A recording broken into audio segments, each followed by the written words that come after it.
and I'm stuck in the mud. Today I'll take you through the easy, repeatable steps to create a display base showcasing the muddy environment of the Eastern Front. It feels like some time ago now, but I was greatly encouraged by your kind comments on the last painting and weathering video of that MiniArt RSO, so I decided to take the leap and make a base for it. One of the interesting details in the reference image one of my eagle-eyed Patreons pointed out was the big carriage wheel shown behind that vehicle, and after some thought he concluded it was most likely the wheel off one of those German field kitchens. Tamiya released a simplified kit of this subject, so it was knocked together over all of about an hour, and in no time I was planning out my scene on a piece of XPS foam I'd cut out earlier. As I carved that slope of the hill using a couple of different fittings from my hot wire cutting set, I'd like to highlight that I'm taking inspiration from this picture without being bound by it. So take that for what it's worth as I move through this build. At the end of the day, for me, it's all about creating a balanced scene that hopefully tells a little story and is a way to display the model. I'd been waiting on a set of Warriors figures to use as my driver, but like the MiniArt figures, they didn't fit either. So a change of plan was in order. I remembered I had a set of converted MiniArt figures with hornet heads in the spares box that would make for an interesting team trying to push the vehicle through the mud. I needed another figure or two to try and mash a story out of this scene, but decided to press on and trust that something in terms of a story would find its way to me. I'd noticed that the reference image had some logs on the ground, presumably to help carry that vehicle over a particularly muddy section of the creek. So the pit was gouged out with whatever did the job, and the foundations were laid with the AK Terrains paste. The product is an acrylic textured paste that dries hard and does a pretty good job of creating muddy looks to your base. Bad dog. Some twigs sourced from the backyard were broken into appropriate lengths and nested into that paste while it was still wet. Using a wet, stiff brush, I then continued to work that paste over the base. The water in the brush thins the paste and helps distribute it evenly. The stippling motion also creates greater variation in that groundwork. To add further texture, I scatter clumps of static grass and other organic debris I had in the stash in selected areas and work them into that mud with that brush again. This adds an extra element rather than just the mud and will help create a more realistic looking groundscape. Another test fit confirms all the players look to be finding their place on this stage. I just need to find a story. Although I loved the scheme I'd painted, there were two elements from that reference picture I wanted to mimic. Firstly, there was a pile of unditching sticks strapped to the side, which was easy enough to create with those fallen twigs again from the backyard. The second was the absurdly overstacked sacks on the roof. What were they? Well, I guess your guess is as good as mine, but they would have had to have been reasonably light to be carried in this way. I wanted these sacks to look organic and oddly lumpy, so a dismantled tea bag, bulked up with a little more static grass, was used, with 2-part green stuff putty around the outside seemed to give me the look I was after. The tea bag gave me the bulk, and the putty provided the sack, if you like. The downside of the bag was it made the putty harder to sculpt and form. I did, however, manage to carve in some seam lines along the edges, although it was really difficult to achieve any consistency with that. I'll put this down to a bit of a learning experience. It was a process that seemed to get easier with each sack I made, but I am such an impatient modeler, I wasn't prepared to have a couple of trial runs at it before committing. The rope was created by twisting a couple of lengths of lead wire together and pressing it into the putty while it was still wet to simulate the tension across that rope. With the rear tarp back in place over the vehicle, it really did give that oversized, overstacked, bulky look to the model I was hoping for. even if the execution wasn't perfect. But back to the field kitchen, and interestingly, the smoke pipe on these things folded down during transport, so a razor saw was used to trim it, and then after some cleanup, it could be glued in place. With the model end primed in a Mr. Servicer Black 1500 straight from the rattle can, I set about applying the dark grey in that mottled fashion you'd probably be used to seeing me use. It's a very stylised approach, but once I start adding highlights by introducing a white grey to the grey mix, and then adding even more white, it adds a subtle tone and variation in that monotone paintwork that is very hard to achieve in any other way. To further enhance on that monotone look, I then use a heavily thinned mix of smoke and red-brown as a post-shade layer. I'm using the 0.2mm Mobius from Gallery, and honestly, the level of control I can achieve from this airbrush makes it such a joy to use. I've been working with Gallery pretty closely over the past couple of weeks and have some exciting announcements coming up. But in the meantime, they have kindly offered Workbench Hobbies viewers a 13% discount when you use the code Workbench Hobbies at checkout if you wanted to give one a try for yourself. I focus this layer on details and edges, as well as create subtle streaking effects with this thinned translucent paint mix. And while I had the airbrush in my hand, I moved to painting the mattresses or sacks or whatever they are. I began painting them in a light grey simply because that was the paint that was in the cup. I then went to an even lighter grey and focused on applying those lightened tones to the high points of those sculpts. Painting this way helps show these areas in a softer way, which should help create the illusion of a soft fabric. At least that's my way of thinking. To add some variation to the element, I misted a layer of buff over some of the bags. Keeping the paint thin and lightly misting it on like this will allow those previous shaded tones to influence the look of the parts. And then to finish that section, I'm using that post-shaded mix that I used on the field kitchen, and I'm focusing it in recessed areas and those areas that would naturally fall into shade. Obviously, that depends on the position of the light source. However, keeping to the lower edges is a good place to start. And then just let logic guide your way. To help sell the look of a muddy environment, I applied the acrylic-based product still water through the recesses and dips in the terrain.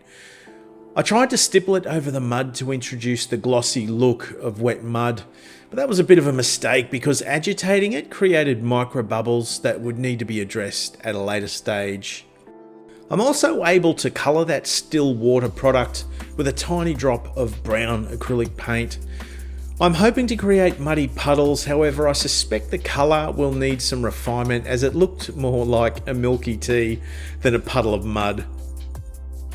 To finish the edge of that foam base, I used my favourite method of the matte black vinyl mounted to thin styrene sheet, and on the back of that styrene sheet is a 3M mounting film. It's then just a matter of adhering that to the styrene around the perimeter and trimming the edges in to follow the terrain. Any lumps or gaps are easily filled and blended again with that AK Terrains paste. I'd run out of the other one, so I'm using muddy ground here, but it should add some variation to the look and it really won't matter. That Terrains paste was then applied over the lower edges of the field kitchen to simulate the muddy build-up that the carriage might get. And once that dried, a blue-brown pin wash could be applied to help elevate the details around the model.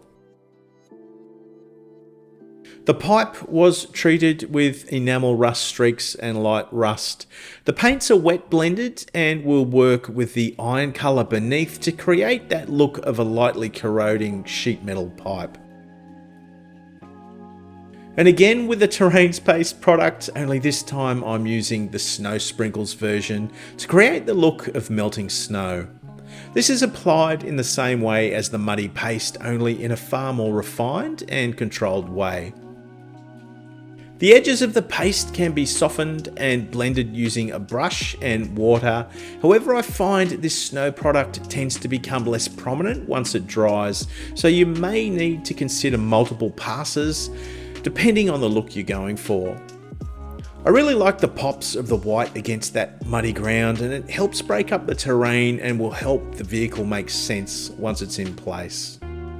I'd also been experimenting with a tree in the back corner of the scene. This is a branch I pinched off the neighbour's tree.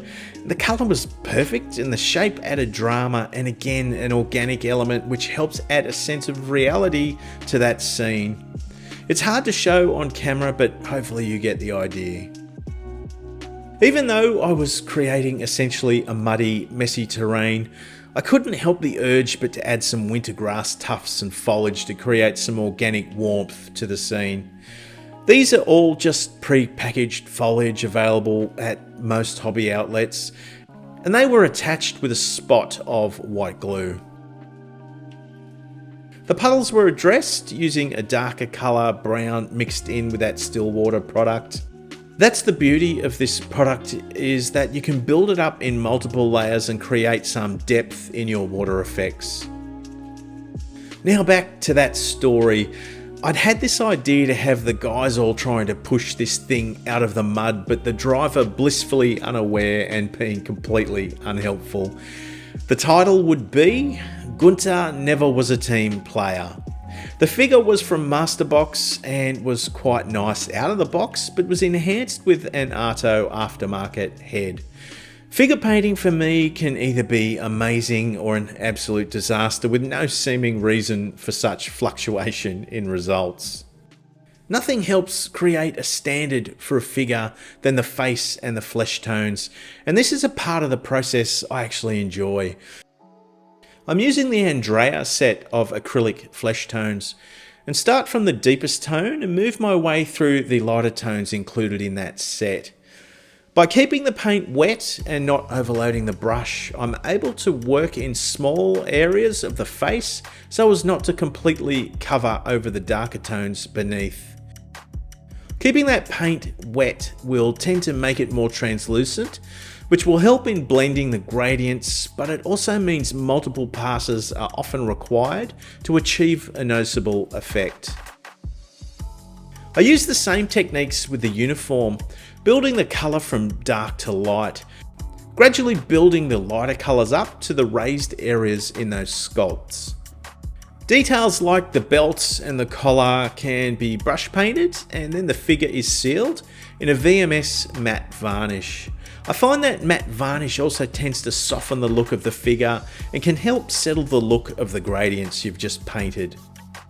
It was now the moment of no return, that point where the model I'd spent hours making was being committed to the base forever. I begin by mixing up more of that terrains paste, only this time I bulk it up with a pot of scatter I have in the stash and some static grass. Another great way to do this is with tea leaves. And bulking the paste up like this not only extends it somewhat, but it also allows it to be less sloppy and more controllable when applying it. The mud road where the vehicle would sit is generously covered in this organic paste mix, and the RSO is gently settled into that mud.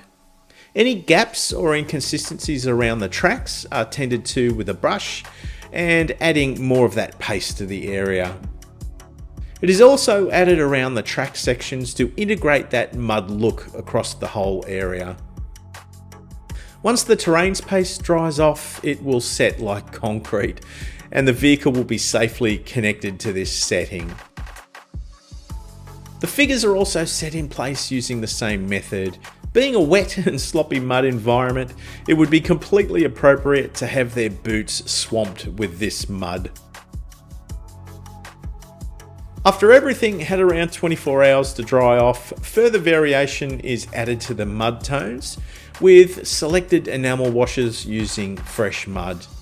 This should help introduce another colour, but more than that, a level of gloss that will better represent the look of wet mud.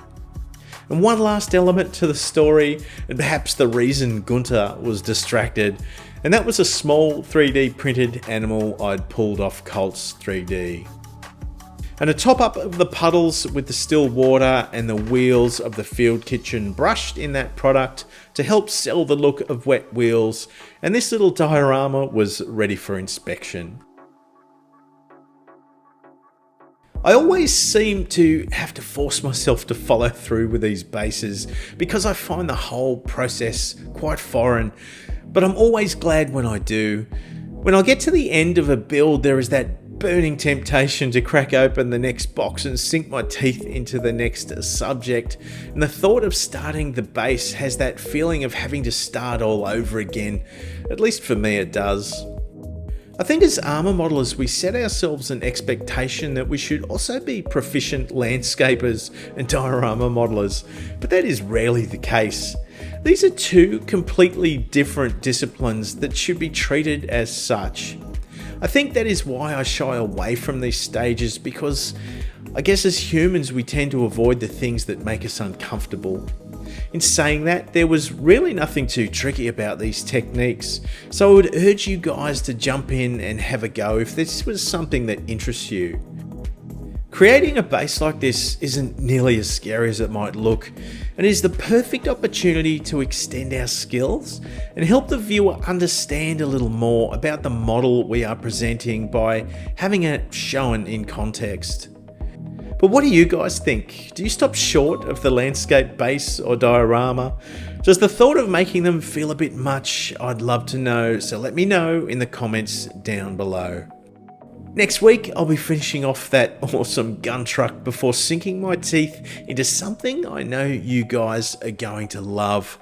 And of course, my Patreons already know what that is because I'm sharing my work there regularly.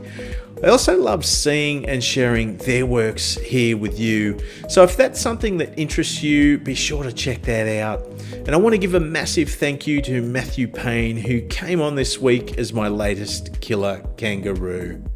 Remember guys, this is the greatest hobby in the world. Share it with your family and share it with your friends, and let's be proud of what we do. Until next time, I'll see you soon. I was never much of a team player.